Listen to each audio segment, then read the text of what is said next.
जय हिंद। स्वागत है आप सभी का आपके अपने चैनल छत्तीसगढ़ युवा शक्ति में। आज हम देखेंगे छत्तीसगढ़ प्रतियोगी परीक्षाओं में पूछे गए प्रश्न जो कि एग्ज़ाम में कई बार पूछे गए हैं, चाहे वो सीजीपीएससी हो, सीजी व्यापम हो, सीजी डिफेंस सर्विस जैसे कि सीजी पुलिस, सीजी एसआई भर्ती, रेवेन्यू इंस्पेक्टर या फिर मंडी निरीक्षक, और इसके साथ ही अन्य एग्ज़ाम जैसे कि सीजी पटवारी हो गया या फिर विद्युत विभाग की कोई नौकरी हो गई। छत्तीसगढ़ में होने वाली तमाम परीक्षाओं के लिए ये वीडियो इम्पोर्टेंट है और ये प्रश्न भी। हमने यहाँ पर छत्तीसगढ़ इतिहास से प्रश्न लिया है और प्रश्नों की संख्या 15 है। इतिहास पर हमारा ये सेकंड वीडियो है। आप पहला वीडियो भी जाकर डिस्क्रिप्शन बॉक्स में चेक कर सकते हैं, देख सकते हैं। तो देखिए यहाँ पर पहला प्रश्न है, राजनांदगांव रियासत में किस वंश का शासन था? ऑप्शन है बैरागी नरेश, फनी नाग वंश, सोमवंश या फिर कलचुरी वंश। तो हमारे आंसर बताने से पहले आप आंसर लगा लें ताकि आपको क्लियर हो जाए कि आपने 15 में से कितने का राइट आंसर दिया, आपकी तैयारी कितनी अच्छी है और आगे कितनी अच्छी करने की आवश्यकता है। तो देखिए इस क्वेश्चन का राइट आंसर होगा बैरागी नरेश। राजनांदगांव रियासत में बैरागी नरेश का शासन था। और फनी नाग वंश का कहाँ था? तो ये था कवर्धा में। अगला सवाल देखते हैं, तुमान से शासन करने वाले अंतिम कलचुरी शासक कौन थे? तो आपको हम बता दें, कलचुरी वंश की स्थापना जो है छत्तीसगढ़ में कलिंग राज ने की थी और उन्होंने तुमान को अपनी पहली राजधानी बनाई थी। और यहाँ पर अंतिम पूछा है तो ऑप्शन देखते हैं, पृथ्वीदेव प्रथम, कमलराज, रत्नदेव प्रथम और कलिंगराज। तो कलिंगराज तो आएगा ही नहीं क्योंकि इन्होंने तो कलचुरी वंश की स्थापना की थी और साथ ही तुमान को पहली राजधानी बनाई थी, अपनी प्रथम राजधानी। तो इस क्वेश्चन का राइट आंसर होगा रत्नदेव प्रथम। रत्नदेव प्रथम जो है ये तुमान से शासन करने वाले जो है अंतिम शासक है। अगला सवाल देखते हैं, रायपुर षड्यंत्र केस के प्रमुख नायक कौन थे? कुंज बिहारी चौबे, दशरथ लाल चौबे, रघुनंदन सिंह रॉल या फिर परशुराम सोनी। और इस क्वेश्चन का राइट आंसर होगा परशुराम सोनी। अगला सवाल देखते हैं, 4th नंबर, कलचुरी राजा मूल्यतः कहाँ के थे? ऑप्शन है नेपाल, असम, त्रिपुरी या बंगाल। तो ये थे त्रिपुरी के। हमने पहले ही बताया कि कलिंग राज जो है छत्तीसगढ़ में कलचुरी वंश की स्थापना करते हैं, लेकिन मेन कहाँ का है, मूलतः कहाँ का है, ये त्रिपुरी के हैं। अगला सवाल देखते हैं, 5th नंबर, इस राज्य में कलचुरी वंश की प्रथम राजधानी थी। तो इसका भी आंसर आपको पता होगा, हमने पहले ही दे दिया है, तुम्मान। अगला सवाल 6th नंबर, कलचुरी और मराठों की राजधानी का गौरव प्राप्त है। ऑप्शन है सिरपुर, रतनपुर, आरंग या राजीव। तो आप जानते हैं कि कलचुरियों की राजधानी तुम्मान थी और रतनपुर थी, और मराठों ने भी जो है रतनपुर को अपनी राजधानी बनाई थी। तो इसका राइट आंसर होगा रतनपुर। अगला सवाल देखते हैं, 7 नंबर, 1938 में खैरागढ़ में कौन से दल का गठन हुआ था? प्रखर प्रहरी, चैनी मैनी दल, जागृत दल या सेवा दल। और इस क्वेश्चन का राइट आंसर होगा सेवा दल। अगला सवाल है, बिलासपुर में वानर सेना का निर्माता कौन थे? ऑप्शन है दिवाकर कालीकर, वासुदेव देवरस, क्रांति कुमार भारती या फिर गजाधर साव। और इस क्वेश्चन का राइट आंसर होगा वासुदेव देवरस। बिलासपुर में वानर सेना के निर्माता वासुदेव देवरस थे।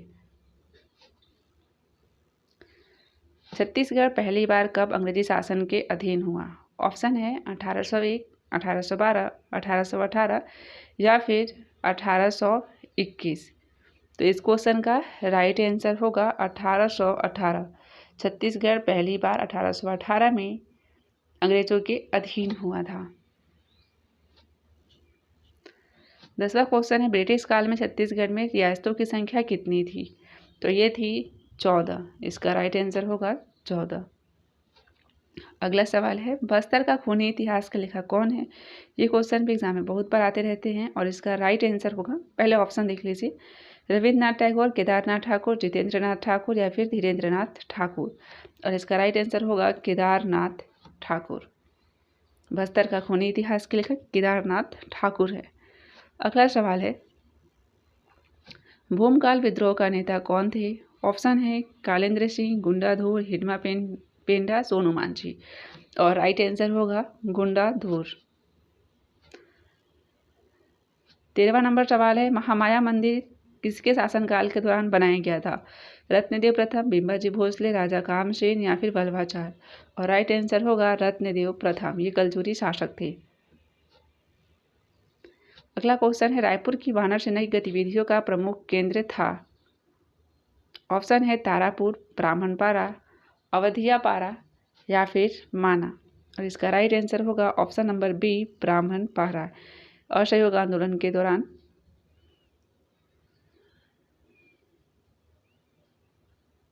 अगला सवाल है, असहयोग आंदोलन के दौरान राय साहब की पदवी त्यागी थी? ऑप्शन है पंडित वामनराव लाखे, माधवराव सप्रे, पंडित रविशंकर शुक्ल या फिर बैरिस्टर छेदीलाल। और इसका राइट आंसर होगा पंडित वामनराव लाखे। इन्होंने असहयोग आंदोलन के दौरान राय साहब की पदवी त्यागी थी और जनता ने इनसे खुश होकर, प्रसन्न होकर लोकप्रिय की उपाधि इन्हें दी भी थी। अब देखते हैं फटाफट ये 15 क्वेश्चन का आंसर एक बार फिर से। राजनांदगांव रियासत के शासक बैरागी नरेश थे, तो आपने इसे राइट आंसर दिया होगा।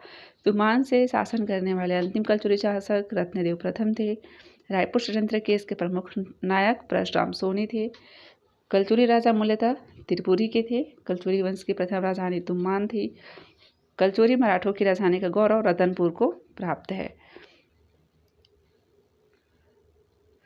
1938 में खैरागढ़ में सेवा दल का गठन हुआ था और करने वाले कौन थे? तो पद्मलाल, पूनालाल बख्शी और साथ ही थे सुखाराम, ये दोनों प्रमुख थे सेवा दल के। अगला को 8वां नंबर का आंसर था, सविनय अवज्ञा आंदोलन के दौरान बिलासपुर में मानव सेना का गठन किया था। किसने? तो वासुदेव देवरस ने। छत्तीसगढ़ में पहली बार 1818 में अंग्रेजी शासन स्थापित हुई थी। उस समय रघुजी तृतीय अवयस्क थे, तो अंग्रेजों ने यहाँ पर शासन किया था। ब्रिटिश काल में छत्तीसगढ़ में 14 देसी रियासतें थी। ये दिन हो गया, यहाँ पर देसी आएगा। 14 देसी रियासतें थी। बस्तर का खूनी इतिहास के लेखक केदारनाथ ठाकुर हैं। 1910 में भूमकाल विद्रोह हुआ था और इसके नेता कौन थे? तो गुंडाधुर थे। महामाया मंदिर का निर्माण कलचुरी शासक होगा यहाँ पर रत्नदेव प्रथम ने कराया था। रायपुर की वानर सेना की गतिविधियों का प्रमुख केंद्र था ब्राह्मणपारा और स्थापना कौन किए थे? वानर सेना का गठन कौन किए थे? तो बिलासपुर में किए थे, वासुदेव देवरस किए थे। असहयोग आंदोलन पंडित वामनराव राखेल ने राय साहब की उपाधि त्यागी थी। आपको हमने पहले ही बताया, जिससे जनता क्या होते हैं? खुश होते हैं और उन्हें लोकप्रिय की उपाधि दे देते हैं। तो ये रहे 15 सवाल और उसके आंसर।